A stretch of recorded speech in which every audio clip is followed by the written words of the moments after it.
Hello friends, యాక్టివ్గా ఉన్నప్పుడు మనం మన నిజ జీవితంలో చిన్న చిన్న శబ్దాలను కూడా స్పష్టంగా వినగలుగుతాం. కానీ అదే గాఢ నిద్రలో ఉన్నప్పుడు కొన్ని పెద్ద శబ్దాలను కూడా మనం వినలేకపోతాం.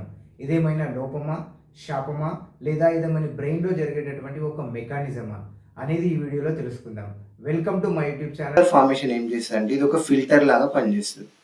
ఫిల్టర్ దగ్గరకు వచ్చినప్పుడు ఫిల్టర్ ఏం చేస్తుంది అంటే వాటిని డిసైడ్ చేస్తుంది.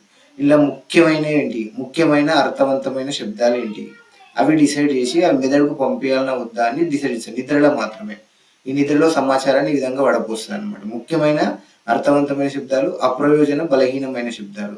ఈ ఏ సిగ్నల్ అయితే ఇది బలహీనం అనుకుంటుందో దాన్ని మెదడుకు పంపించదు. అందుకని మనం నిద్ర లోపల శబ్దాలను వినం.